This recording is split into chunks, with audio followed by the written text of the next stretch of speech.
Existe muita coisa pensada, muita coisa escrita, mas talvez não com a sintetização que ele vai trazer para criar um mapa da rota para o trabalho de todos nós.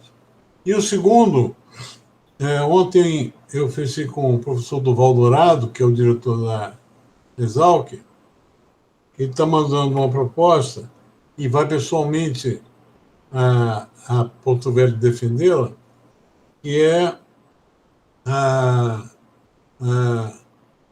o trabalho se chama Impacto Mínimo da Produção de Alimentos na Natureza.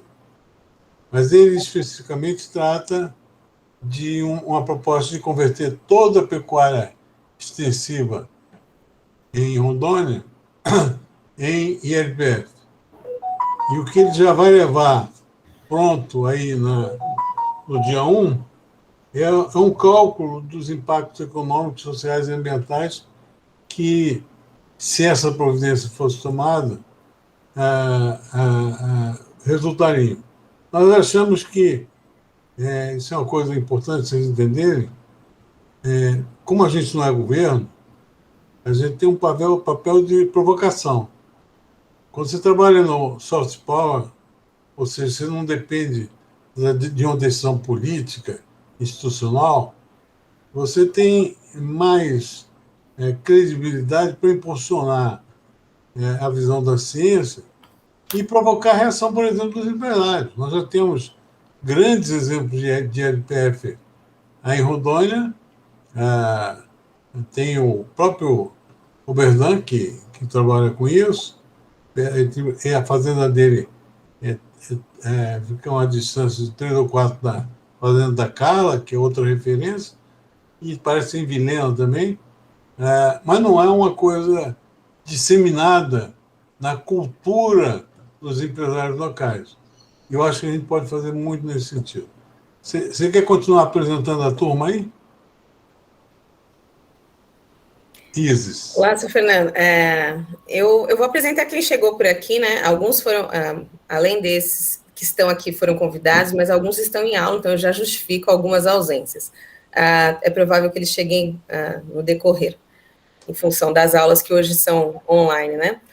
Eu apresento o professor Rodolfo, tá certo? Rodolfo Gustavo Teixeira Ribas, que é diretor de ensino do Campus Cacoal, tá certo? O professor Rafael Aires Romagnolo, que é professor, né, do IFRO também, de Cacoal, professor Gierley dos Santos, também é professor do IFRO Campus Cacoal, a professora Tabata, professora do IFRO Campus Cacoal, médica veterinária, a professora Débora, também é professora do IFRO Campus Cacoal, hoje ela é coordenadora do curso de agropecuária, né, o curso, nesse caso, é um curso que envolve, né, o ensino médio integrado, né, além disso, a gente tem o professor Marcos Antônio, que também é professor do IFRO Campus Cacoal, que é zootecnista. Deixa eu ver se eu não me esqueci de alguém que está por aqui. Ótimo. Então, eu vou fazer vou tentar ser rápido numa apresentação, porque nos interessa muito ouvir a opinião de vocês. E, no final, eu vou pedir para o ministro Valadares para fazer uma intervenção de uns 10 minutinhos sobre essa nossa visão de articular a ciência disponível no estado da arte e gerar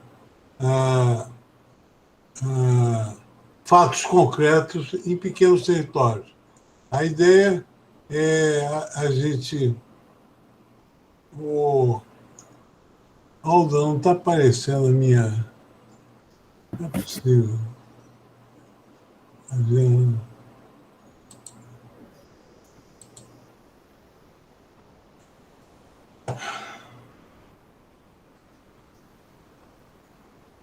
Segundo só, gente.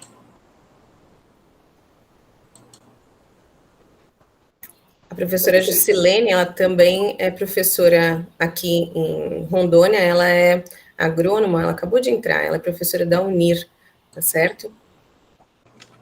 Da Unir? Ah, que bom. Acabei de falar com a sua reitora, professor. Nós vamos fazer um encontro dia 25 para detonar o projeto para Ah, ela. maravilha. Muito bom. Prazer conhecê-los. Prazer, todo meu. Obrigada, Isis.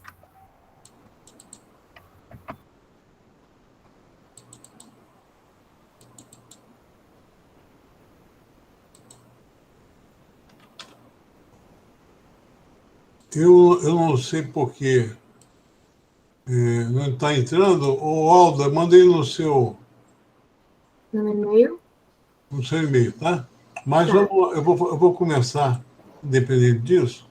Bom, gente, a gente trabalha num nicho muito preciso, tá? Por quê? Você tem mais do que uma dezena de instituições importantes que vão de CNA, BAG, a Organização da Agricultura no Parlamento, CNI, CNA, que atuam em diversas áreas do setor. Mas não tem ninguém trabalhando em gestão e planejamento estratégico. E muito menos na construção de uma rede colaborativa que permita aterrissar o conhecimento fantástico que vocês produzem. Então, esse é o nosso nicho. Tá? Do ponto de vista mais amplo, a visão do Paulinelli, que é onde a gente quer chegar, tá? De verdade, é que precisa um novo Pacto Global do Alimento. Isso passa por uma revisão dos povos e da bioeconomia tropical. Ou seja, hoje nós temos um problema grave de falta de legitimação, seja por força das novas tecnologias de comunicação, redes sociais, seja porque o Brasil projeta uma imagem muito ruim lá fora, do ponto de vista ambiental.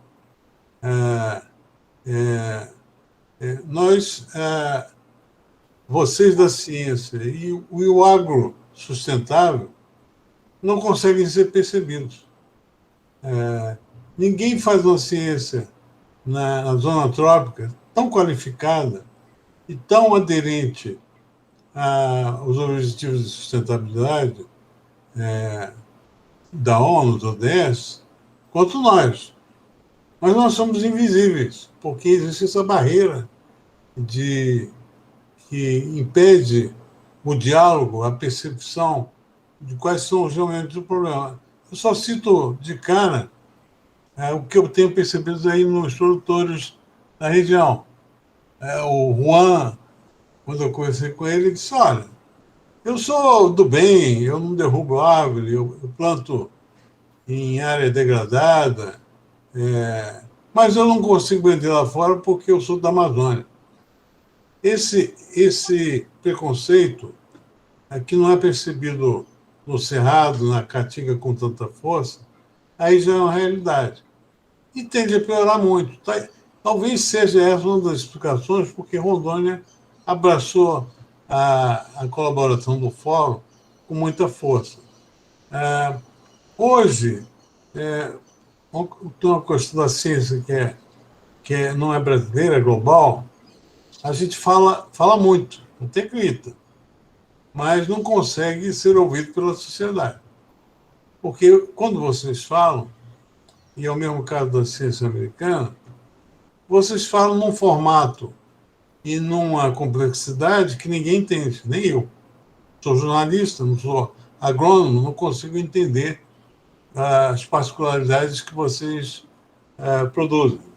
Então, tem muito pouco material sobre o que significa o que vocês fazem diante da fome global, diante da inclusão social, do aumento do preço dos alimentos agora, que só vai ser resolvido com mais oferta.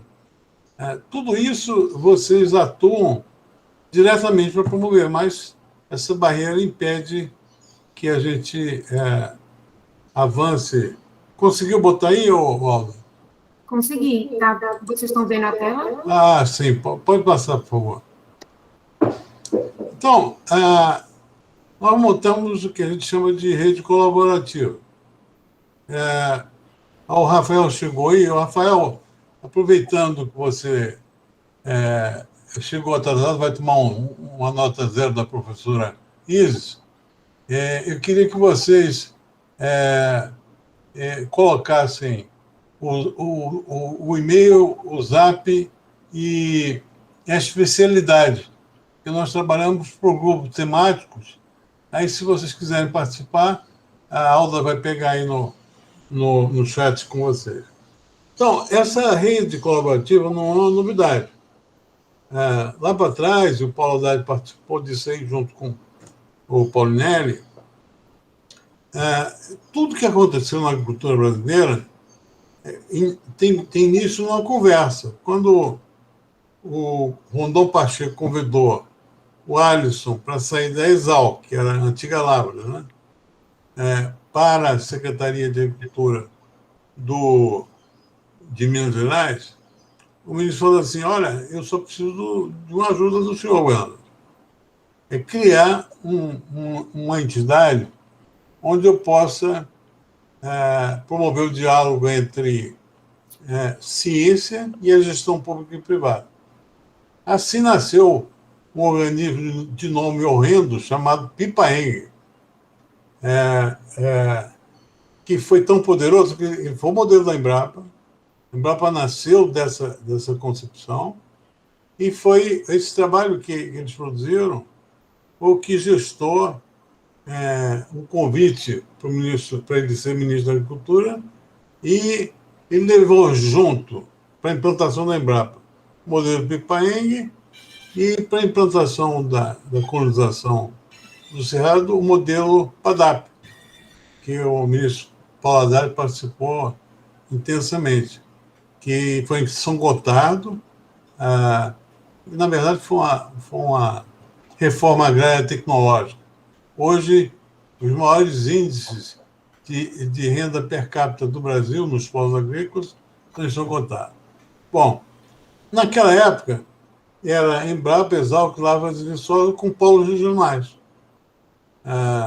Em Pernambuco era o IPA, em São Paulo era o Instituto Agronômico de Campinas. Então, assim nasceu e funcionou a rede. Só que, como o Brasil viveu uma situação muito difícil, nós importávamos 30% dos alimentos que precisávamos. O modelo da Amazônia era totalmente destrutivo.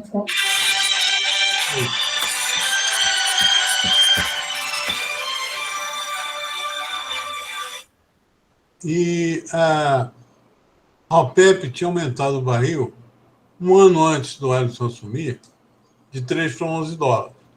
Isso aí formou uma visão estratégica, uma visão de Estado na cabeça do presidente Geisel. E essa visão permitiu que ele botasse muito dinheiro na mão do Paulinelli. Então, essa rede colaborativa, na verdade, ela era mantida e operada à base do combustível dinheiro.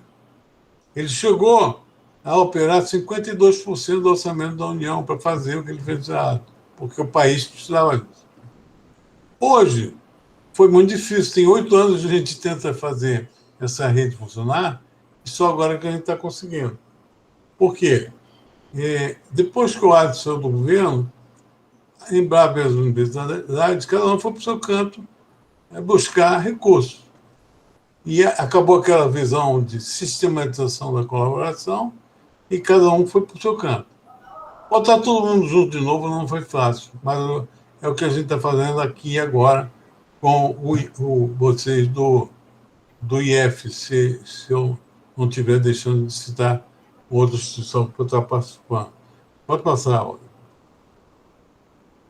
Então, nós vamos fazer um Wake Up Call Amazônia já, com o sentido fundamental de botar todo mundo na mesma página, que a gente sabe que não está. empresário pensa de um jeito, produtor de outro, pesquisador de outro. Individualmente, vocês são os melhores do mundo dos trópicos. Mas aqui nós temos uma dificuldade de colocar uma visão estratégica em pé a partir da perspectiva de Estado, e não de governo, e trabalhar colaborativamente. A filosofia toda do fórum é implantar os polos demonstrativos em lugares pequenos que permitam a gente sonhar enorme, mas operar com complexidades também pequenas. Nós temos que falar com 3 prefeitos, já falamos, 3 concordaram. Tem 3 presidentes da Assembleia. Aí na região deve ter uma dezena de empresários importantes que precisam compreender. Aí temos que ter os representantes dos pequenos, dos médios, dos grandes produtores. Então, é um trabalho enorme fazer essa postura. Mas é assim mesmo. E eu estou à disposição de vocês para ampliar essa reunião, especificamente quando vocês acharem importante. Pode ir, por favor. Então, tem um nomezinho que tenta definir isso que eu estou apresentando, que é o Vale da Morte, que é um conceito que nasceu no Vale do Silício, que retrata a quantidade de conhecimento represado na universidade que não chega à sociedade. Então, no Brasil, calcula, o nosso pessoal, os nossos conselheiros, acham que mais de 50% das tecnologias sustentáveis não aterrissaram. E talvez isso seja um dos maiores fatores que explicam o nosso subdesenvolvimento. Nós somos um país rico em recursos naturais, formamos 24 mil doutores por ano, temos uma competência empresarial inegável e não conseguimos avançar. Então, se a gente faz bem feito em Cacoal, a gente cria um modelo que é replicável. É um modelo de gestão integrada do conhecimento que passa a ser percebido pela sociedade, pelos outros atores, pelos outros estados da Amazônia, como um caminho a seguir. A diferença do falar e fazer é absurda. O que vai ser discutido agora no dia 26 em Glasgow? A Greta acabou de falar no parlamento que chega de blá blá blá. A rainha, ela foi surpreendida com um bate-papo, dizendo que era irritating o jeito que os chefes de Estado falam e não fazem. A nossa chance, que eu considero importante, é de, logo após a COP26, ter um experimento em Rondônia fazendo coisas práticas. Nós vamos fazer. O objetivo é tornar Cacoal neto positivo. De quanto tempo nós vamos fazer isso? Vamos montar um cronograma. A gente tem uma coordenação nacional de cada tema. No caso do emissão, o SOEST, que é do IF, mas é do IF de Alagoas. É um craque em monitoramento, mitigação. Ele está à disposição para trabalhar com o polo regional, porque a gente não faz nada, gente. Quem vai fazer são vocês, se vocês quiserem.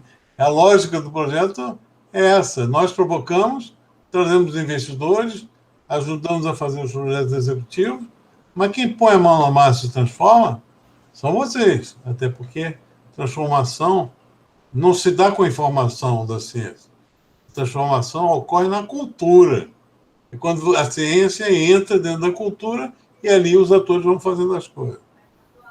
Pode ir, por favor. Então, tirar a ciência da prateleira, viabilizar e escalar produtos locais. Eu estive lá com o Walter Lins, que é o chefe da representação do MAPA, em Porto Velho. Ele me mostrou, eu fiquei encantado, 20 produtos daí da terra de vocês. Cerveja, cachaça, café de índio, tinha um diabo, nenhum com registro. Como é que você pode imaginar que esses caras vão conseguir escalar para vender no Estado e, eventualmente, fora do Estado, se eles não conseguem o registro. Não conseguem por quê? Primeiro, porque não tem informação, o mapa é burocrático, o mapa tem uma linguagem punitiva na defesa. São várias complexidades. Uma delas é o financiamento das etapas que o produtor tem que cumprir para conseguir obter o seu registro. E aí veio o Sicoob, participa da reunião, nós estamos no começo, a coisa está sendo desenhada, mas eu acho legal te dar para vocês uma experiência que o Paulo Romano trouxe, que é muito bacana. Ele disse que a Forno de Minas, não sei se vocês conhecem, a empresa de Minas que faz pão de queijo. Ela foi vendida para uma empresa canadense. Para atender a regulação sanitária, os canadenses mudaram a receita. Passaram a fazer com leite cozido no lugar de leite cru. Leite cozido não faz pão de queijo. Resultado, 4 anos depois, eles revenderam a empresa para a Forno de Minas com um deságio de 60%. Aí o que o pessoal fez? Uma proposta de transformar o pão de queijo num bem, um bem material de Minas Gerais, um patrimônio. E isso foi feito. E com esse mecanismo, eles contornaram a legislação sanitária, que era muito draconiana. Então, isso é um exemplo de como fazer, e vocês precisam muito disso, porque tudo aí, qualquer coisa que vocês fizerem, tem que ser absolutamente oficializado e passível de checagem, de auditagem, porque senão vocês não vão conseguir vender por causa do preconceito que existe em torno da Amazônia. Então, isso, se a gente conseguir, eu estou citando um caso, que é o registro de produtos, para vocês verem a complexidade de todo o sistema. Você tem que botar a questão da qualidade da produção do café articulado com a consciência de que o projeto vai levar a aterrissar bem-estar e desenvolvimento para todos na região, da parte do presidente da Assembleia, de todo mundo. Isso não é simples, mas é o que a gente vai tentar fazer. Com isso, pode reposicionar a imagem do produto, criar um modelo global baseado na ideia do impacto mínimo. Esse conceito é toda a formulação teórica, se vocês quiserem, a gente pode passar para vocês, mas a base é o fato, valor e norma, que é um documento de extrema qualidade que na verdade, define o padrão civilizatório. Né? Então, se a gente conseguir tocar essa agenda, em 5 anos é bem possível que Cacoal, Pimenta e Espigão se transformem num polo reconhecido no mundo inteiro como exemplo de alimento saudável, sustentável, resiliente, essas coisas que preocupam quem está na cidade. Na agronomia, a gente se preocupa em entregar na melhor condição possível os alimentos, mas pelo caminho do debate técnico. Aqui eu estou falando de mostrar na prática que a gente pode fazer da Amazônia um ambiente que inclua os amazônicos. Na verdade, minha função é observar principalmente a mídia internacional todo dia, europeia e norte-americana. Eu nunca vi uma matéria sobre os amazônicos. É tudo sobre, só que tirando o índio, né? É índio e floresta. É como se vocês não existissem. E como é que você pode ter um projeto de sustentabilidade onde você não arruma emprego, renda para 29 milhões de pessoas? Não funciona. Ou esses caras vão derrubar o mogno para fazer dinheiro, ou bom, o resultado não vou discutir porque vocês estão vendo na prática, né? A gente precisa repensar a sociedade na Amazônia. De que forma? Esses pequenos projetos, eles podem ser os grandes indutores disso aí. Por favor. Aula. Já foi. Acho que vai. Então, nós estamos levando o Paulo Haddad, o Alisson, o Evaldo Vilela, que é o presidente do CNPq, o presidente do SEBRAE, que é parceiro. Nós temos, por enquanto, 3 entidades realizadoras do Wake Up Call. O Sicoob, o SEBRAE e o Fórum. Estamos buscando mais uma. O Roberto Rodrigues e perto de 15 ou 20 dos nossos mais destacados especialistas. Então, estamos convidando todas as Embrapas da região amazônica, todos os SEBRAES. Então, vai ser um ambiente. No dia 1º, nós vamos apresentar as ideias. Um dia mais político, todo mundo conhecer com mais detalhes do que está sendo proposto. No dia seguinte, vai ser uma reunião operacional. Os investidores com os autores dos projetos executivos e a gente vai tentar vender as ideias. Por isso que é importante esses e-mails, esses endereços que a gente está pegando aqui, nós vamos botar vocês em todos os grupos temáticos, conforme a especialidade, para que o projeto executivo já seja fruto da visão que vocês têm da realidade. Não adianta a gente fazer projeto de Brasília aqui achando que vai acontecer. Vocês é que têm que dizer quais são os gargalos, onde é que o bicho pega. Pode ir, por favor. Então, nós vamos fazer uma coisa que consideramos muito importante, especialmente do ponto de vista da comunicação estratégica, que é a minha praia. Eu sou jornalista, então esse quesito é comigo. A ideia de um challenge não é um hackathon. O hackathon, você desenvolve tecnologias novas. No challenge, você pega as dores, faz um mapa dos problemas e chama as startups do mundo inteiro para entregar soluções sustentáveis para aqueles problemas que foram identificados. O hackathon, hoje as empresas usam mais para encontrar talentos, empregar gente. O challenge atua onde a gente estava falando, a questão do Vale da Morte. Existe solução, só que essa solução ela não tem contato com o problema e com o empresário que está lá na outra ponta. Agora, do ponto de vista estratégico, é o seguinte: é uma oportunidade de você botar o problema no colo dos jovens.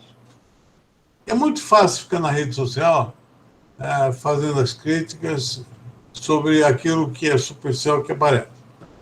Agora, se você traz os jovens para entender o que está acontecendo e apresentar soluções sustentáveis, você está fazendo uma ponte intrageracional sensacional. Isso não existe ambiente.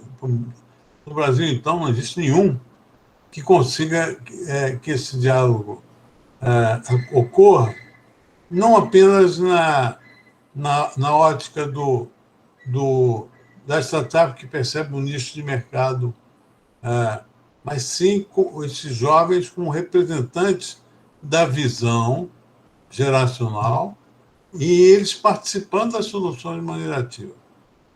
Pode ir, por favor. Então, eu vou dar esse exemplo, porque essa é a metodologia síntese, tá? Em 2011, meia dúzia de biólogos da Noruega, da Dinamarca, da Suécia, sentaram para discutir o problema do estoque do bacalhau, que estava indo para o sal. E aí eles chegaram a uma receita de defeso, de limite, etc., e chamaram as marinhas dos países para fazer a fiscalização. Esse grupo começou com meia dúzia, hoje tem mais de 100 cientistas de diversas áreas. A Marinha começou a trabalhar, aí chamaram os economistas. Aí os caras disseram, para com esse negócio, bacalhau não vende, bacalhau não dá certo. Não existe hipótese de você dar sustentabilidade econômica num produto que só vende no Natal e na Páscoa. Aí chamaram a pessoa da gastronomia de terceiro ciclo, ainda dentro da universidade. Vocês têm que desenvolver receitas que sejam práticas, fáceis de fazer, para o bacalhau entrar no dia a dia, no cotidiano. Só aí que veio o marketing, também da universidade. E hoje você não entra num restaurante de primeira linha na Europa sem encontrar um selo do bacalhau sustentável, do que eles chamam de Code Academy. Por que a gente não pode fazer a Pirarucu Academy? Vocês têm toda a competência de fazer. O que falta? Normalmente, a visão do consumidor ela está fora da ciência. A ciência desenvolve um criadouro sustentável do pirarucu, mas toda a realidade que está fora disso não está no jogo. E é preciso fazer uma pactuação entre ciência social e as ciências duras. E a pactuação, nós não estamos pedindo aqui que os cientistas concordem um com o outro. Isso é muito valioso para vocês refletirem, porque nós não estamos querendo mudar as regras da ciência, não. Vai ter sempre divergências de um cientista para o outro. É do jogo. O que a gente está querendo dizer é o seguinte, aquilo que é pactuável em termos de ciência, tipo, a Terra não é plana, a Terra é redonda, dá para vocês combinarem, botarem numa página só e aterrissarem como ciência aplicada. Esse é o objetivo. Agora, não é só isso. Você pode, nesse processo, até porque a gente está lidando com o Banco Mundial, existe espaço para isso, e você identificar no processo a necessidade de fazer uma pesquisa científica para você aprofundar o conhecimento do bioma, por exemplo. Isso aí está dentro do conceito central do Fórum do Futuro. Mas a primeira missão é organizar os diversos setores, botar todo mundo para pensar juntos. No normal, hoje, as ciências sociais são vistas como um espaço de crítica. A gente quer que as ciências sociais venham com uma missão determinada, como cada um de vocês. Como é que faz para escalar o café da cooperativa dos índios lá? Você tem que ter sociologia, psicologia, mercado. São vários conhecimentos que entram no desafio, além da produção de café propriamente dito. Pode ir, por favor. Bom, tem registro de produto, tem água e energia. Isso aí são os temas, tá? Pode ir. Polinização e mel. Aqui eu tenho que dar um exemplo para vocês entenderem porque essas coisas estão juntas. Faz parte, nós temos um projeto chamado Revegetar. É preciso recuperar o déficit de APPs no polo que a gente está trabalhando. Tem um projeto. Como é que você vai fazer isso sem muda? O grande gargalo no Brasil todo é muda. Onde é que vai produzir a muda? Num jardim botânico. Tem? Não. Então, se o IF, ou a Embrapa, ou o município tiver uma área para a gente fazer um jardim botânico, orientado pelos biólogos para que as mudas que vão sair dali sejam não só importantes para a zona rural, como para o reflorestamento urbano. É engraçado, mas as cidades da Amazônia não têm árvores, são áridas. E isso aí você podia combinar com a sociedade o seguinte: olha, nós vamos fazer um plantio aqui, daqui a 15 anos a temperatura diminui. Seja, quantas coisas a gente está colocando aqui que podem partir da ciência. Agora, o que a gente pode colocar é o seguinte: o Banco Mundial deve gostar desse papo. Ele pode financiar a construção do Jardim Botânico. E se a gente botar um meliponário lá dentro? Aí você pode ter uma ação para a zona rural, que é polinização, e ter uma ação na cidade, com a escola, com as crianças, fazer uma campanha do tipo, uma colmeia em cada casa. Olha que bacana, você fazer a criança cuidar das abelhas, chupar o mel e na escola aprendeu o sentido da polinização, da importância da polinização. Quando você faz essas coisas periféricas à ciência dura, você legitima a ciência dura. Você cria uma condição política para que ela entre nos atores da sociedade. E criança, rapaz, criança é fera, porque a criança muda o comportamento dos pais. Isso na publicidade é usado todos os dias. Né?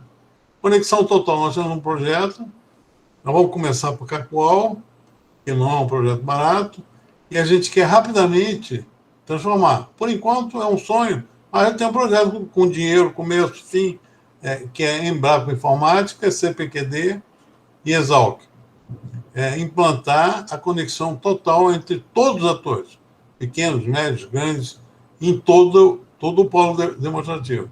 Começando por Cacoal e depois partindo para os outros. Pode ir.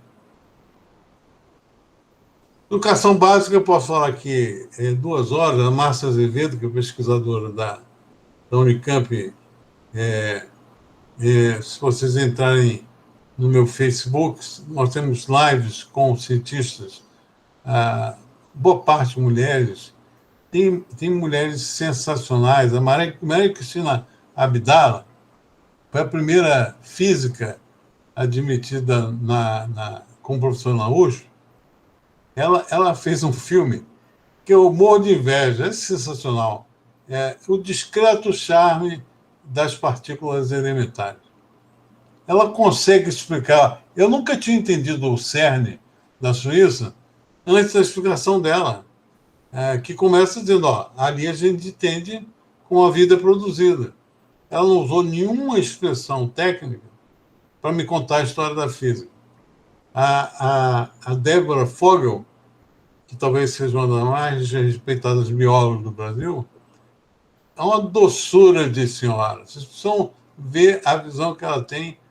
Isso não é divulgação científica, isso é comunicação estratégica. Divulgação tem que continuar, porque é uma conversa entre vocês mesmo. Vocês apontam a evolução do conhecimento e aquilo ali serve para o outro cientista, para o governo, para as empresas. É informação. Informação não serve para significar. É diferente. Significação é explicar por que vocês são importantes.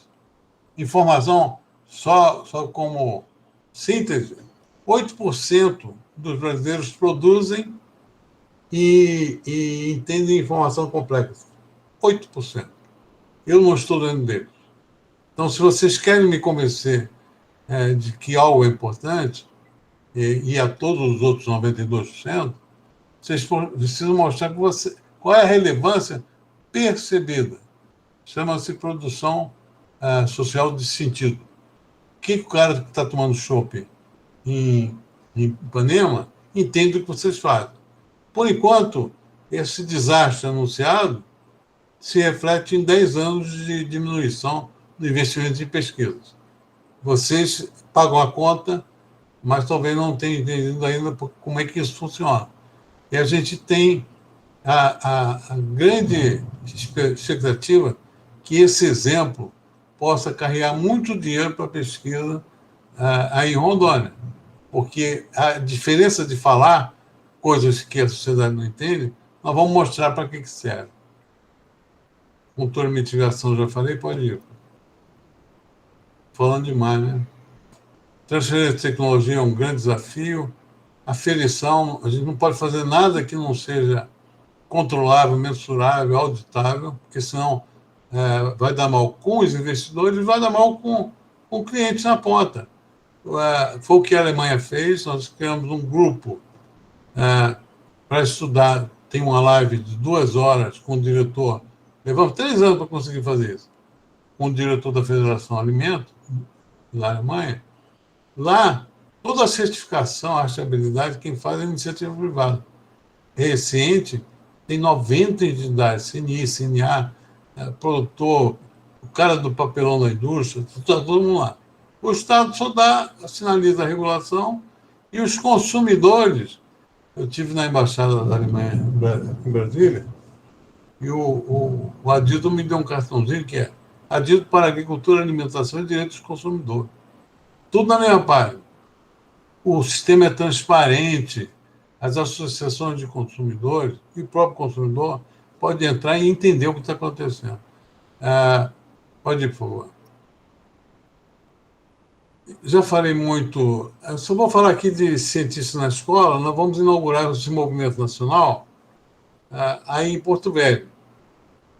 Qual a nossa ideia? Paulinelli, Roberto Rodrigues, Paula Haddad, no dia 2, vão às escolas fazer uma palestra para a educação básica.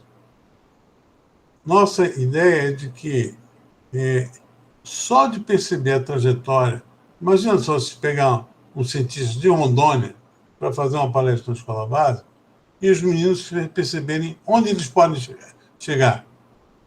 O cientista é aquela pessoa física representando toda a capacidade do conhecimento, da educação, transformar a vida das pessoas. E é fácil de fazer, tem uma repercussão enorme, é barato, e nós estamos apresentando isso para a Academia Brasileira de Ciências. Vamos fazer uma reunião com eles, com a SBPC e com o clube. A outra coisa é os meus alunos, minha rede. Eu percebi que vocês têm, aos milhares, pessoas que admiram vocês porque um dia foram alunos. Eu tenho muito contato com gente que manda abraço para o Paulo Haddad, para o Paulinelli, para o Evaldo. Aí eu chego para eles, fulano manda um abraço, eles não sabem quem é. É claro, que aquele aluno está em algum lugar que ele nem imagina onde e o que ele está fazendo. Se vocês tiverem uma rede, a universidade pode ajudar a construir isso, imagina o poder de formação de opinião que vocês teriam no Brasil todo. Pegar os cientistas dialogando com seus próprios alunos. Pode ir, por favor. Tem outras coisas também, mas já falei do Revegetar, pode ir. E os grupos temáticos específicos. Café, piscicultura, cadeia do leite. Nós vamos levar pimenta de macaco aí para a região. A parceria da Embrapa é Rondônia e Acre. Então, eu tenho acesso a todo o trabalho que o Acre fez. Não sei se vocês têm ou não. O importante é que em cada tema desse nós temos um grupo para conversar e construir juntos. Ministro, o senhor consegue resumir a sua visão? Só por fim, a preparação é um wake-up call. Agora, onde a gente quer chegar num seminário internacional, um novo olhar sobre a Amazônia em março. Ali nós vamos apresentar fatos concretos, tá bom? Ministro, eu me perdi falando demais. O senhor pode fazer um resumo breve aí? Seu microfone, por favor. Seu microfone.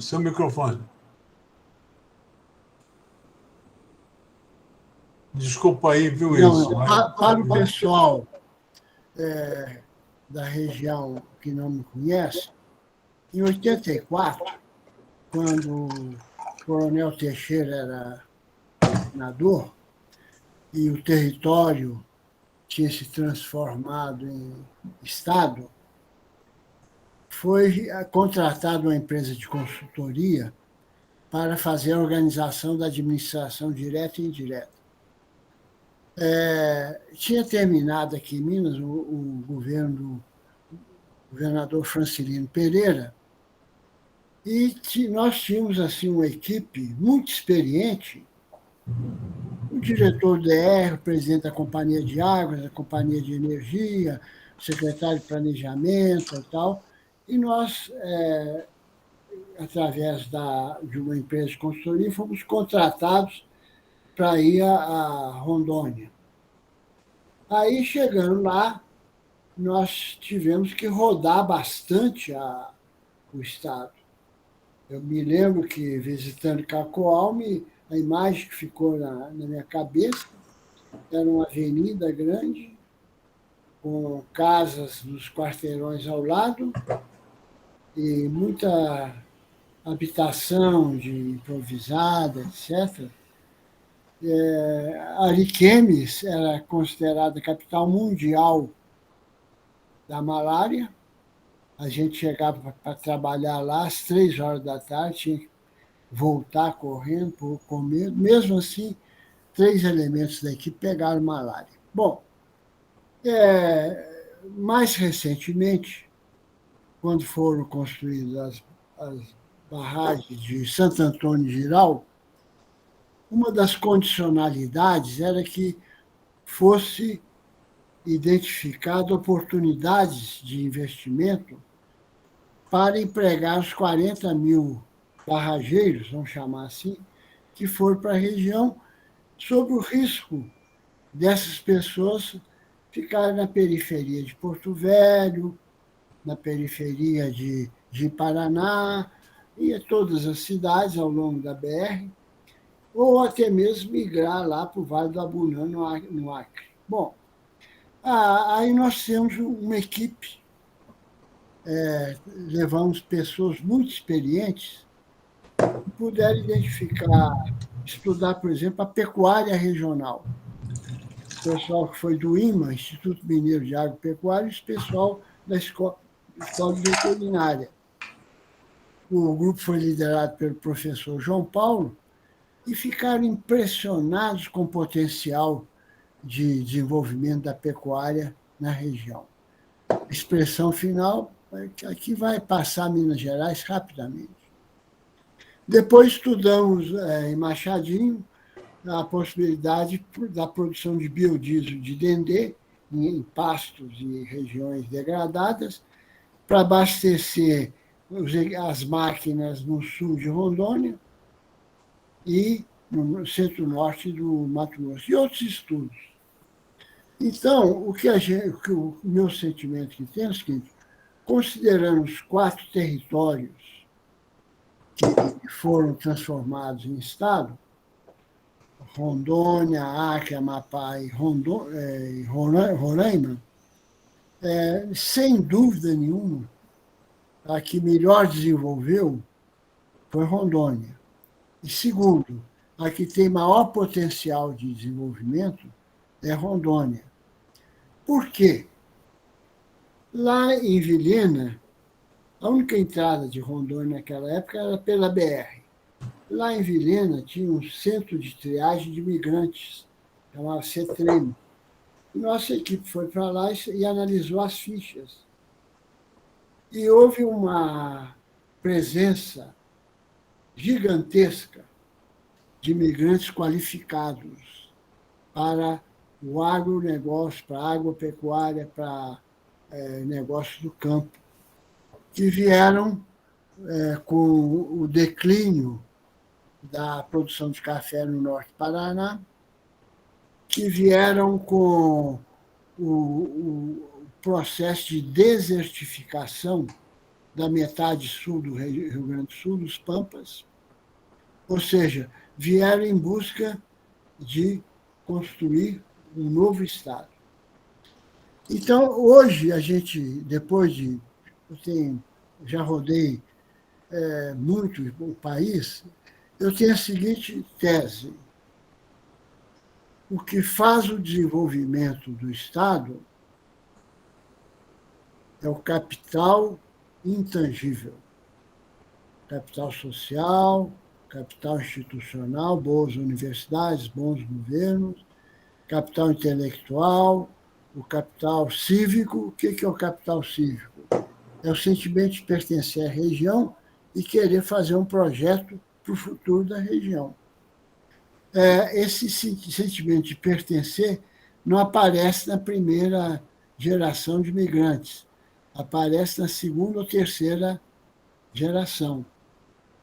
Até hoje existem regiões no centro-oeste que você chega lá e as pessoas estão mais preocupadas em acumular riqueza do que desenvolver a região. Bom,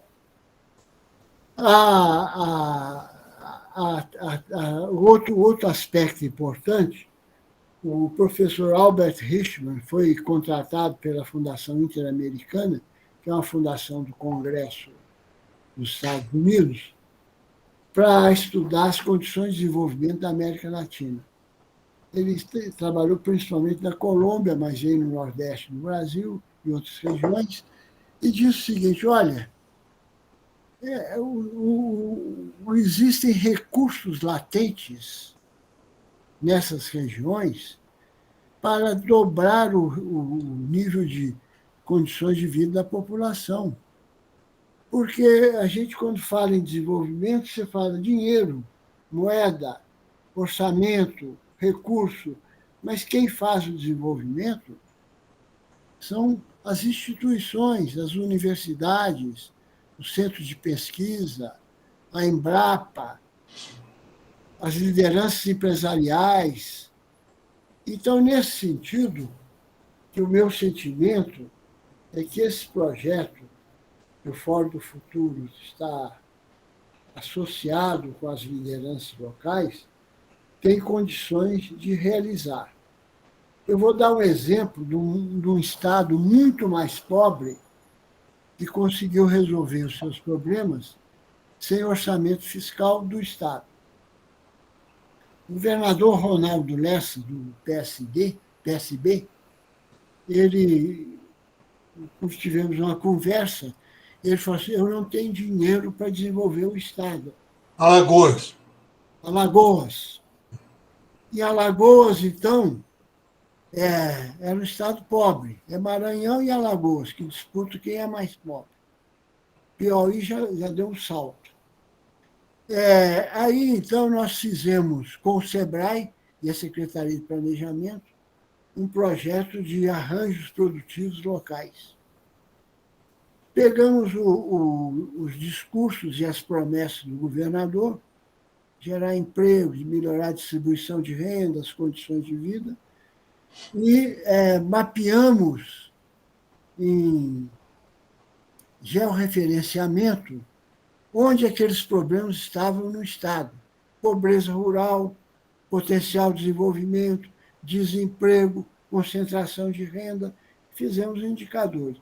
E, do outro lado, colocamos 23 produtos que estavam concentrados espacialmente, desde a pinha até a tecnologia de informação em Maceió. Muito bem. Aí pegamos o governador, a equipe dele, as lideranças, e fizemos um percurso numa sala imensa, que os gregos chamavam de percurso peripatético. Andando, você vai conversando. A conversa regional é a coisa mais importante que você tem para fazer o desenvolvimento da região.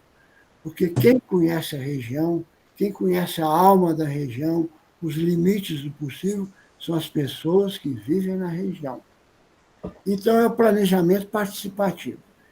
Quem vai fazer o desenvolvimento são as lideranças locais, as instituições locais, e o que a gente chama de endogenia. Então, é um modelo de desenvolvimento endógeno dentro do estilo de planejamento participativo. Muito bem, depois ele escolheu 11 aglomerados produtivos de micro e pequenas empresas. Lá não tem grandes projetos de investimento, nem grandes mineradoras, nem grandes petroquímicas, etc. Tem um pequeno projeto médio da Braskem. Muito bem. Depois de rodar, nós organizamos, com a superintendência do SEBRAE e da CEPLAN, os grupos em cada região.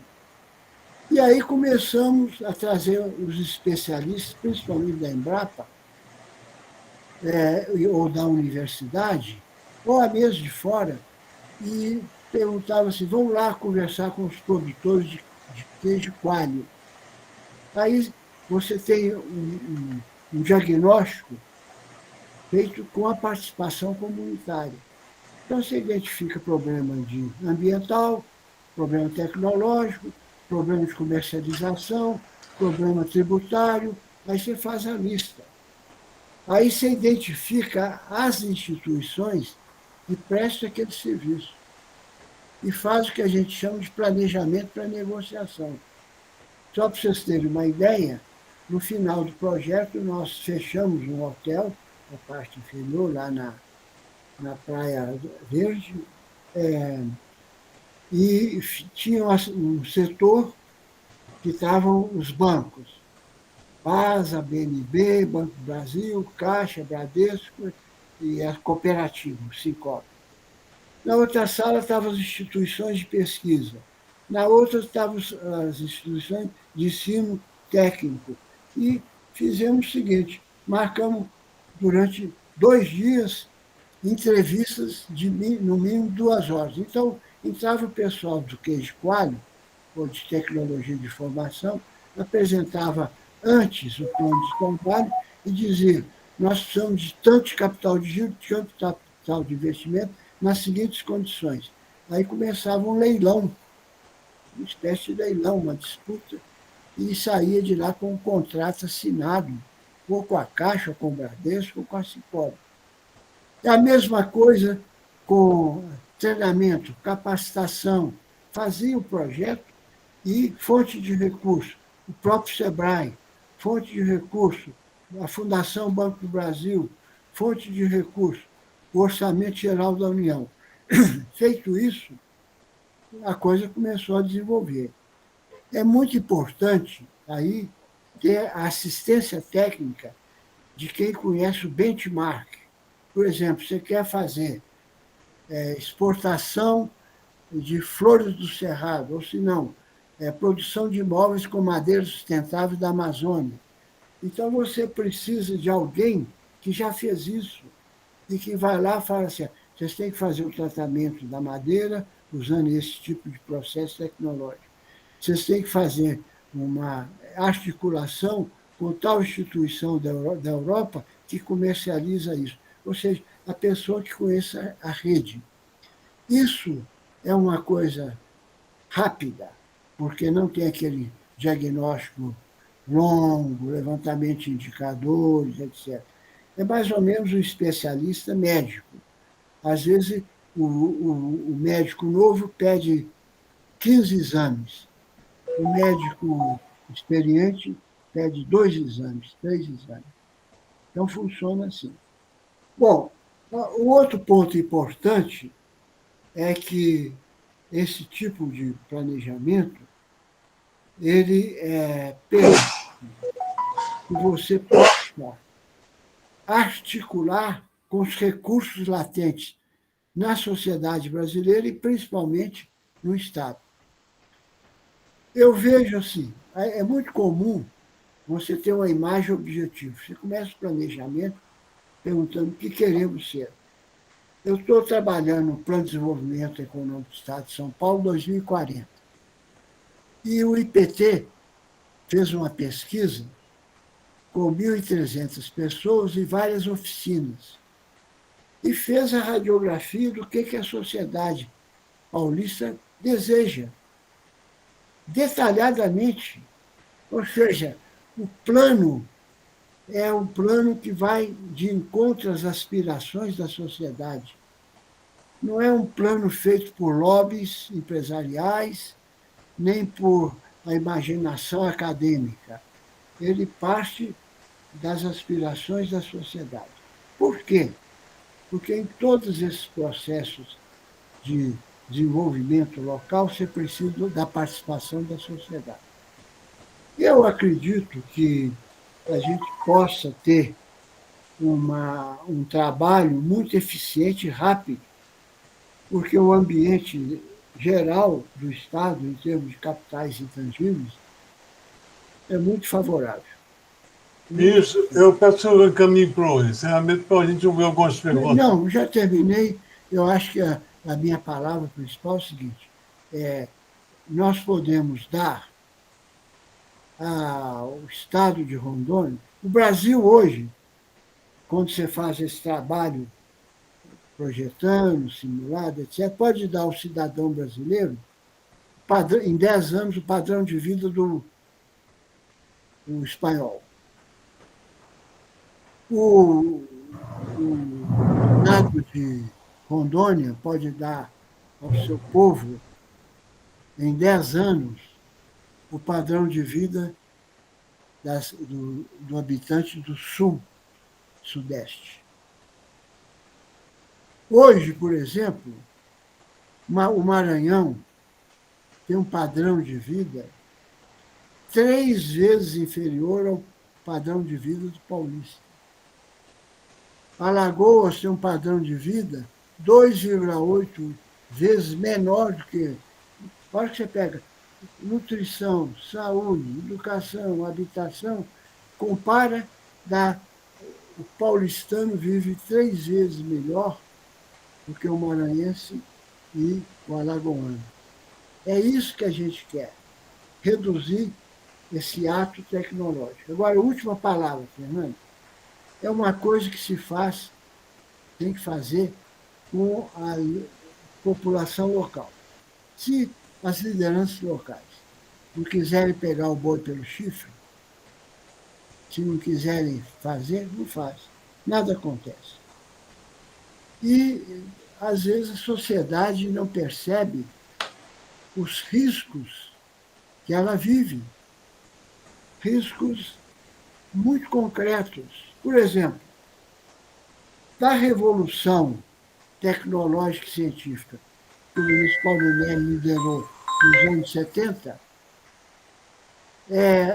veio a expansão do Cerrado, começou no noroeste de Minas, sul de Goiás, centro-norte de Mato Grosso, Balsas, depois foi para Gurgueia, foi para Vilhena. Então, o sul de Goiás se considera hoje a Nova Califórnia e vai para o Vale do Abunã.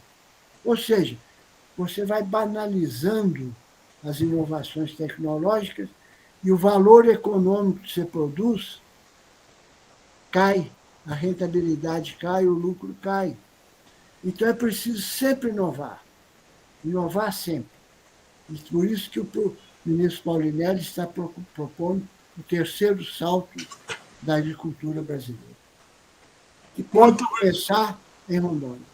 Muito obrigado, ministro. Essa aula sempre deliciosa.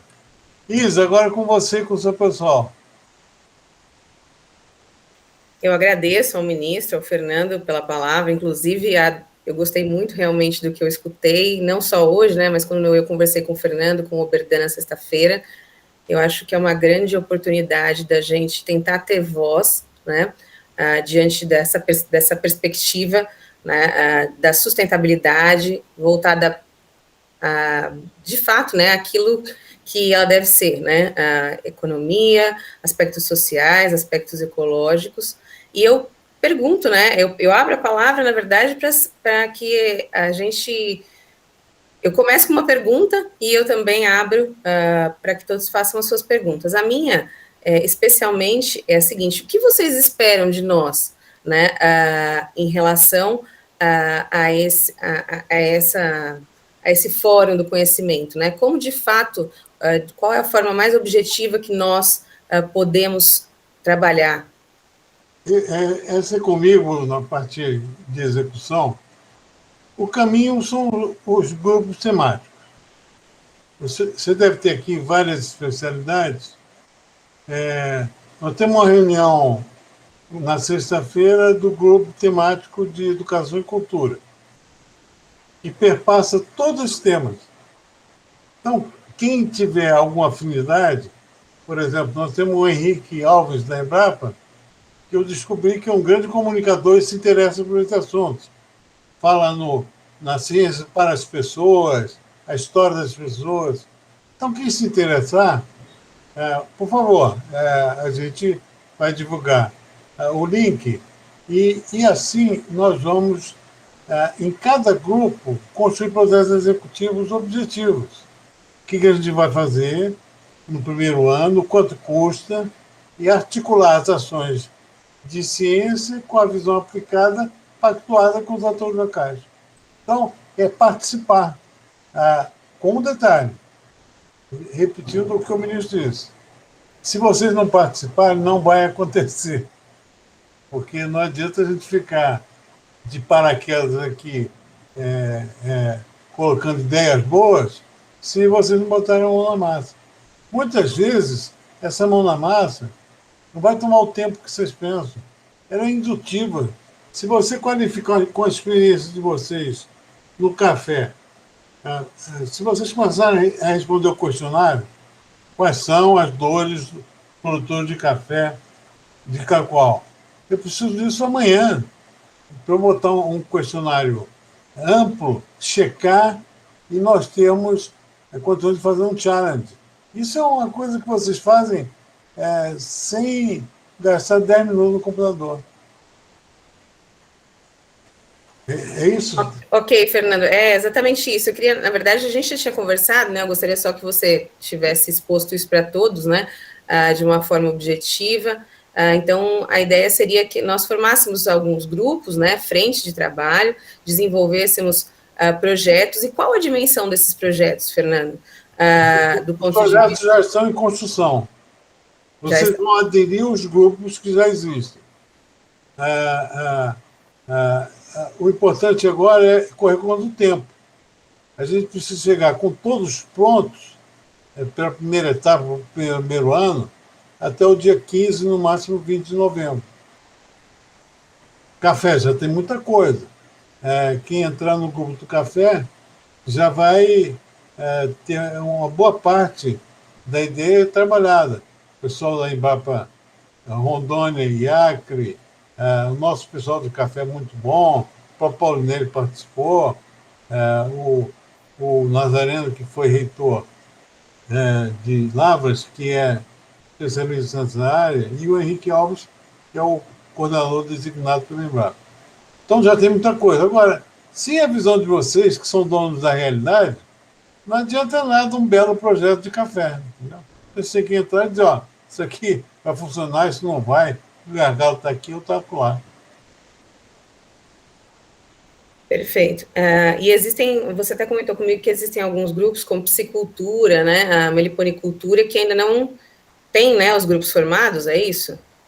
Por exemplo, eu falei rapidamente com o Pedrinho, é uma área que a gente aprendeu com o Sebrae e com o Oberdan, que pode escalar rapidamente. Parece que os problemas são só logísticos, gelo, etc. Então, é a lógica. Se você tiver alguém que possa indicar para essa área, a gente monta o grupo amanhã. Vai puxando. Depois da reunião com a reitora, eu acho que vai vir muita gente da Unir, porque até agora eu não tinha vencido a hierarquia lá. Eu conversava com ela, ela topava, mas hoje o Evaldo teve uma reunião com ela, aí ela já abriu tudo, nós vamos sentar com uma coisa bem prática e objetiva. Então, tem Embrapa, Unir, IF, segura.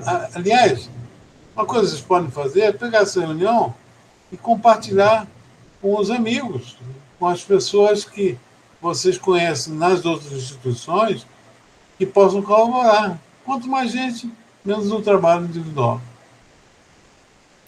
Ok, fiquem à vontade, quem quiser, né, se pronunciar, eu agradeço, Fernando, muito obrigada pelas suas explicações, e eu estou muito animada, eu acho que a nossa função é justamente levar, né, o progresso aí para a sociedade.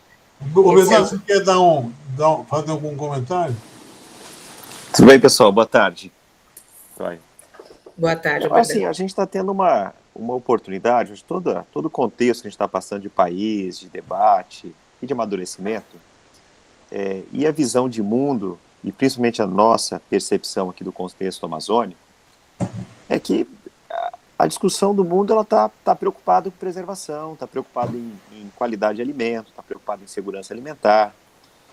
E a gente está num contexto amazônico aqui que é ao mesmo passo desafiador, porque se a gente não mudar essa percepção de que, na verdade, aqui não está se destruindo, embora tenha algumas lacunas de sustentabilidade ainda, a gente vive uma ameaça muito grande. Vocês são professores aqui, nós produtores, essa sociedade que tem mais de 20 milhões de pessoas em toda a Amazônia, embora o contexto amazônico ele é diverso, plural, cada local tem a sua singularidade, Mas, assim, a ideia do terceiro salto é o seguinte, gente, o mundo está nos dando uma oportunidade. A palavra da ordem é sustentabilidade, é preocupação com a Amazônia, é preocupação com os biomas, é preocupação com o ser humano e a sua alimentação. E nós temos total capacidade intelectual, empresarial e de recursos para aproveitar essa onda. O Brasil, Paunielli, né, a gente pega o segundo salto da agricultura, ele foi baseado na ciência, foi pegar o cientista, fundar a Embrapa, mandar para estudar e fazer ciência no clima tropical. E deu no que deu. Mas a gente tem que dar um outro salto agora, que é aproveitar essa capacidade que nós temos, justamente para essa oportunidade que está dada aí, nessa discussão global, que é o alimento, que é a segurança, que é o meio ambiente. Então, como a gente faz isso? E não é uma coisa tão maluca, tão longe, não. Eu acho que a cadeia do café, o que está ocorrendo aí com a cadeia do café, que vocês do IFO estão envolvidos, a Embrapa está envolvida, o governo está envolvido, os agentes financeiros estão envolvidos, uma série de atores envolvidos, nos dá um bom exemplo e um norte de como pode ser isso. A gente está falando, por exemplo, do café da IG Matas de Rondônia, de um processo envolvendo vários atores, ele tem a ciência por trás dele, para certificação, para produção, dando uma oportunidade de fazer um diálogo, trazer algo de valor para o mundo, que é um café produzido com estabilidade, com uma qualidade, e, portanto, uma solução de desenvolvimento para a nossa região. Eu acho que é essa a oportunidade, o debate, a gente está aqui. Eu vejo o Fórum do Futuro uma oportunidade para a gente trazer esses vários atores para essa discussão. A gente não vai fazer, o governo vai puxar isso. O IFO sozinho não vai puxar isso. A instituição financeira, muito menos.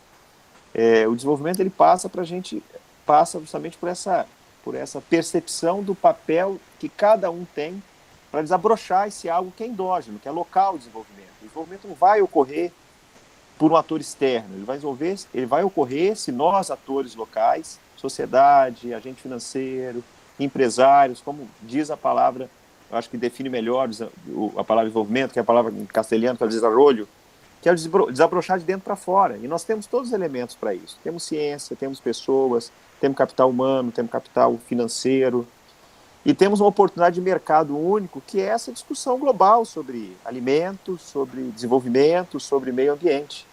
E como é que a gente aproveita isso? Pega dessa limonada, que é o contexto que nós estamos vivendo, de ameaça, que é real. Ou a gente dá uma resposta a isso, ou a gente vai embora daqui, não sei o que vai acontecer. Eu tenho propriedade, mas pode ser que daqui a pouco não tenha mais valor algum, porque é exatamente o que a palavra que o Fernando trouxe, falando do Juan. Eu estou fazendo tudo certo, mas o mercado não me compreende.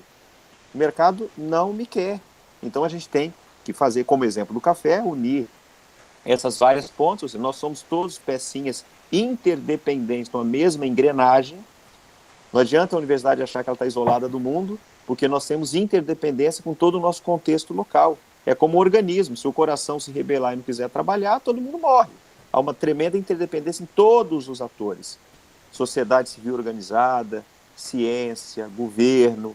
Eu acho que nós estamos num momento muito interessante de oportunidade de debate para a gente construir isso junto. O Fórum do Futuro está trazendo esse debate, é um começo. Ou a gente encabeça isso, começa a discutir, começa a se preocupar com esses assuntos, ou a ameaça vai nos dominar e outras pessoas vão inovar, vão fazer transformações globais, e pode ser que a gente vire só um zoológico daqui, uma situação que a gente tem que desantropizar esse nosso espaço que a gente tanto sonhou e construir, e que temos capacidade de dar a resposta que o mundo quer.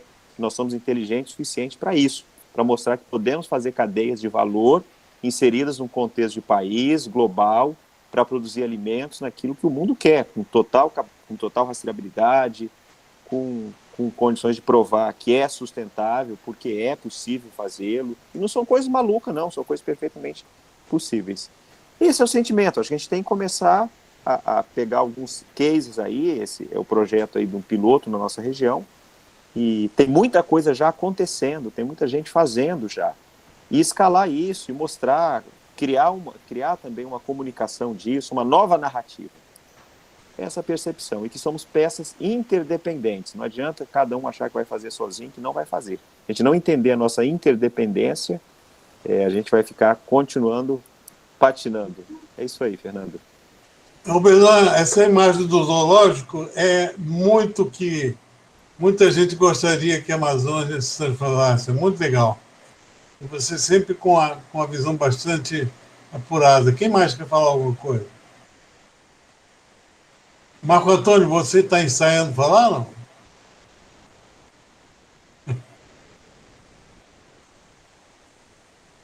Rafael, Tá, então vou falar. Primeiro, boa tarde, obrigado pelo convite, professora Isis, ter chamado para participar aqui. Gostei bastante da explanação do projeto, né, o Fórum Futuro. Não conhecia, né, a professora Isis me falou ontem sobre essa perspectiva que está sendo traçada para a região aqui, né, aproveitando esse potencial que nós temos, que é sempre um potencial e nunca...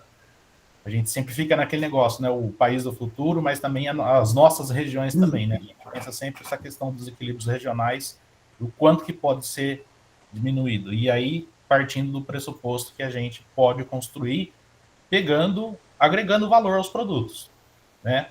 Agregando valor, mas de maneira inteligente, de maneira científica, de maneira que traga um desenvolvimento sustentável, social e ambiental. E aí eu queria saber, por exemplo, que nem foi falado, que já tem alguns projetos, né? Que nem o do café, está bem adiantado pelo Henrique. Aqui também a gente tem o professor Rodolfo sabe que a gente tem um projeto em andamento, que é da rastreabilidade do café, né? E eu queria saber a respeito, por exemplo, de outras temáticas, né? De outros setores. Se está numa fase de diagnóstico, de quais são as potencialidades que a gente pode trabalhar em cima, se debruçar em cima, enquanto aqui professores, pesquisadores, que a gente possa contribuir de alguma forma.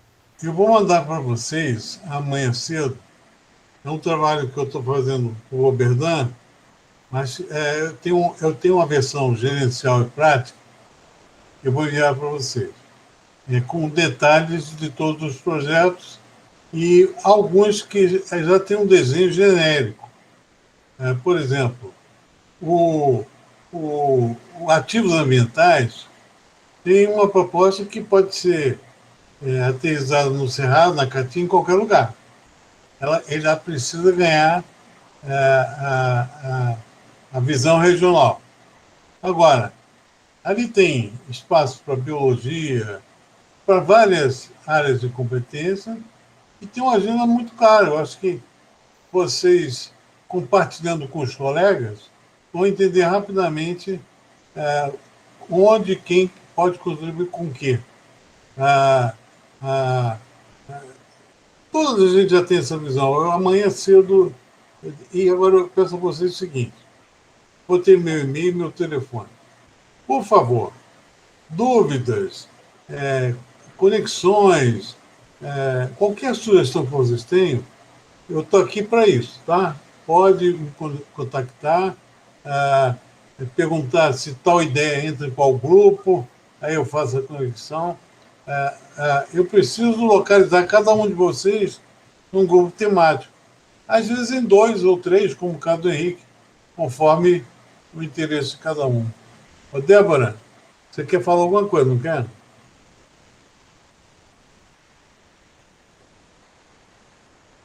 Débora, está ouvindo?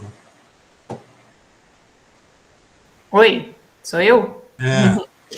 Não tenho nada. Estava tentando entender no todo, assim, a ideia geral. Mas acredito que agora, a partir dessa reunião, nós iremos conversar entre nós, né, os colegas, pelo menos, do Campus Cacoal, para ver quais ideias irão surgir.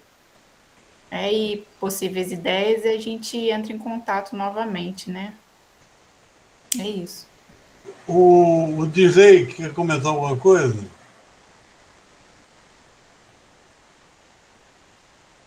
DJ está aí? O Jelly. Ah, tá, desculpa. Yerley. O Jelly não consegue falar, desculpa, só se ele escrever. Ele tá... E a minha xará, a Fernanda? Acho que Oi, professor. Pode... Eu sou aqui do campus de Presidente Médici, do curso de Zootecnia. Eu acredito que nós aqui do curso de Zootecnia... Fala um pouquinho mais alto, Fernanda. Eu sou aqui do curso de Zootecnia do campus de Presidente Médici, da Unir. Eu acredito que, mediante o que foi exposto, assim como foi dito, a professora Juscelene e eu, nossos colegas do IFO, nós podemos estreitar as ligações e ver o que nós podemos contribuir com a parte da produção animal, sustentabilidade ambiental e correlacionado com os ODS e a Agenda 2030. Eu acho que isso é muito importante para o nosso estado, que está em pleno crescimento e tem uma previsão de mais 50 anos de crescimento na agropecuária. Que bom, Fernanda. Seja bem-vinda à trupe. Obrigada. Juscelene. Boa noite. Então, a Fernanda colocou o que eu imaginava, né? Nós ficamos à disposição. Eu trabalho com a parte das indústrias na piscicultura e com as Astecs, que são as empresas de assistência técnica, né? Na verdade, algumas startups que a gente está começando um trabalho novo agora, no sentido de fazer essa rastreabilidade do produto, né? Do pescado, dos peixes nativos, para a abertura desse comércio de forma mais intensiva. Nós tivemos a inauguração de mais uma indústria de processamento de pescado agora no mês passado, e também esse ano, né, em fevereiro, iniciamos as exportações para os Estados Unidos do tambaqui. Então, eu acho que Rondônia tem um grande potencial de crescimento nessa área e a gente precisa, como o professor falou, garantir a biossegurança, né, a seguridade alimentar, principalmente da parte de piscicultura, que é um grande potencial e que a gente tem reduzido essa produção ano a ano. Reduzido porque não temos mesmo a consolidação, a profissionalização tão acelerada quanto o mercado está exigindo. A gente precisa mesmo valorizar nossos produtos, né? Rastrear nossos produtos e segurar as pontas aí para que ele chegue lá no mercado da melhor forma possível. Ô, Juscelene, você permite eu te dar uma missão? Vamos montar um grupo de piscicultura? Junte o seu povo, é assim que a gente faz. Marca uma reunião e a gente conversa. Nós estamos muito preocupados. Eles estão divulgando o tambaqui no mundo inteiro e está me lembrando a história do açaí. Porque se você provocar uma pressão sobre a pesca predatória para atender o mercado que vocês vão gerar, antes de ter toda a questão da sustentabilidade, rastreabilidade, certificação organizada, a gente vai chegar no açaí, que está crescendo a demanda 15% ao ano e a oferta 5%. Então, esse é um tema da maior importância para nós, até porque o SEBRAE está muito envolvido também com ele. Você pega meu e-mail aí, você junta as pessoas que você acha importantes, de onde quer que seja, de qualquer instituição, eu ponho o SEBRAE junto e a gente faz uma primeira reunião, que tal? Sim, a gente só precisa saber né, quais são as metas, quem são nossos parceiros fomentadores, né? Eu preciso que você me ajude a botar as suas aspirações em valores para a gente vender no dia 1º para os financiadores. Então, se a gente começar amanhã, pelo menos o esboço do trabalho está pronto no dia 15. Não vai ser um projeto executivo profundo, acabado, mas é um começo de trabalho para mostrar para quem tem dinheiro botar o investimento que a gente precisa. Certo. Se quiser marcar essa semana, a gente não tem tempo, está em cima da hora. Se conseguir só 4 caras, a gente faz com 4 pessoas, não tem problema. Vamos começar. E aí, quando começa, é uma dinâmica de juntar montinho, vai aparecendo mais gente. Tá bom. Tá bom? Vou ficar aguardando a sua colaboração. Desculpa eu te pedir assim tão assintosamente, mas o Marco Antônio... Amanhã nós temos um evento em Porto Velho da Suframa, que são as apresentações de projetos na área de piscicultura, né? Para as empresas da Zona Franca. Olha, que legal. Então, o nosso Rodolfo está aí? Não. Lá amanhã? Não, aqui na nossa... Olha, o Rodolfo. Fato. Só me dá licença um minutinho. O professor Marcos também é da área de piscicultura. Como ele deu uma levantada na mão aqui, eu não sei se ele de repente queria intervir. E eu também estou disposta a trabalhar com piscicultura. Eu acho que, inclusive, o professor Marcos já desenvolveu alguns projetos fantásticos, né, muito bacanas, e que a gente pode estar junto, tá? Eu estou à disposição e também quero estar junto de vocês. A Juscelene sabe disso. Já temos 3 pessoas no grupo, tá vendo, Juscelene? Você quer... Foi Marcos que chamou? Ainda não sei o que responder. Isso. Estão me ouvindo? Estamos sim, Marcos. Eu só ia complementar, né, para colocar meu nome aí no pessoal da piscicultura, porque eu estava trabalhando recentemente com um grupo aqui da Unesp. Nós trabalhamos com qualidade da carne do pescado, que nós temos um grande problema na qualidade do nosso filé de tambaqui, né, que são os espinhos em Y. Então, nós estamos com um projeto bem interessante também, que eu acredito que possa estar sendo incluído, que é a tentar solucionar esse problema aí, né, porque hoje nós vemos, assim, na questão do desenvolvimento e também na questão do consumo, ele não é tão maior do tambaqui em relação a esse espinho Y que nós temos no filé.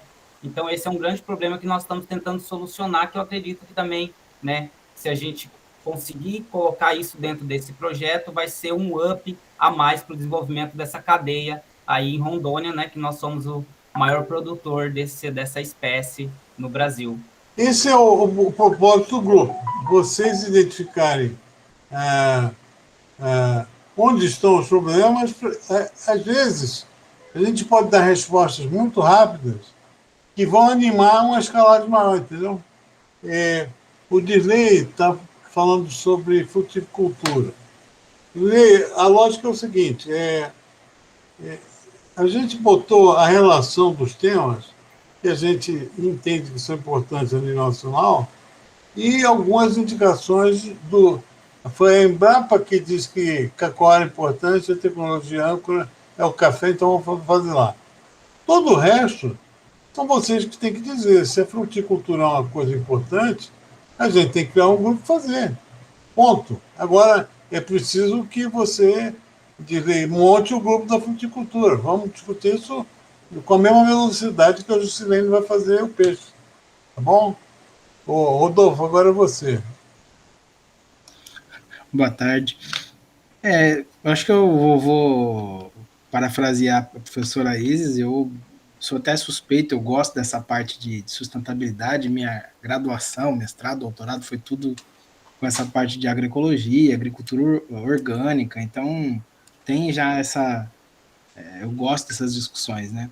E até por ter trabalhei quase 10 anos na área de extensão rural propriamente, com entidade oficial aqui do estado. Então, eu vislumbro muita coisa, assim, porque aqui no estado, por exemplo, não tem aumentado o desmatamento há anos, não está aumentando. Aí, por exemplo, a área de pastagem tem diminuído drasticamente as áreas, e a produção de gado e leite tem aumentado, sabe assim? Então, estão sendo substituídos por outras atividades, está melhorando o estado e não está tendo essa degradação, um aumento. Então, só que ninguém vê, é igual foi falado, falou que é da Amazônia, o cara já olha como um prejuízo, tá desmatando, como é que é? Tá tirando um pedaço do meu ar pro meu pulmão, e o cara tá lá longe, num prédio, no 25º andar, sabe assim? Então, às vezes as pessoas não têm simplesmente ideia de como que é aqui. É aquela coisa assim, quem saiu daqui, por exemplo, eu sou cria de Rondônia, sou, como a gente brinca, né? Sou minhoca, sou daqui da terra mesmo. E várias vezes, por exemplo, eu quando fui fazer agronomia, de Erle mesmo caso, só existia uma faculdade aqui no estado e ainda era particular. Hoje você vê assim, 20 anos depois, é outro cenário, é outra Rondônia já. Então, eu vejo como já muita coisa já evoluiu, mas ainda tem muita coisa para caminhar ainda, para evoluir mais ainda. Então, eu sou muito parceiro e estou dentro dessa aí também. Rodolfo, excelente contribuição. Se você pudesse me mandar umas 5 linhas sobre essa redução do desmatamento e das áreas de pastagem, me ajuda muito no nível estratégico fazer umas provocações por aí. Tá? Eu acho que eu já falei com todo mundo. Isis, alguma coisa para complementar? Eu queria dizer assim que eu estava olhando aqui, né, a maior parte das pessoas que estão aqui são daqui de Rondônia. A Juscelene é do Acre, é também produtora rural. Por um acaso, né, o professor Marcos Antônio também é daqui de Rondônia, embora esteja, né, em São Paulo, e seja professor do IFRO, porque hoje há possibilidade. Então, assim como o professor Gelli também é daqui de Rondônia, o professor Rodolfo também é daqui de Rondônia, o professor Rafael, lá de Colorado, também é daqui de Rondônia, o Túlio, que eu também chamei, ele não está por aqui, porque ele está num outro fuso horário, mas, sem querer, eu chamei várias pessoas que são daqui de Rondônia, né, então, ou que são da região norte, que é o caso da Juscelene. Então, eu vejo muitas maneiras de comunicação que, às vezes, a gente, como agrônomos ou tecnista, né, bacharéis, de uma forma geral, a gente não entende como comunicação. Então, eu vou dar um exemplo prático disso, né, de um projeto que o professor Marcos Antônio desenvolveu. Talvez ele nem tenha ideia da importância, né, desse projeto, mas, para mim, foi um marco, né, dentro da maneira como eu vejo, né, a piscicultura. Até essa semana é a Semana Nacional de Ciência e Tecnologia do IFRO Campus Cacoal, todos estão convidados. O professor Marcos Antônio, ele desenvolveu um projeto de piscicultura que nada mais é do que a criação doméstica, né, de tambaqui. Então, é uma maneira da gente popularizar, né, esse tipo de cultura, assim como a gente pode fazer com a apicultura, como a gente pode fazer com as diversas culturas, né, dentro da agricultura, e algumas dentro da zootecnia.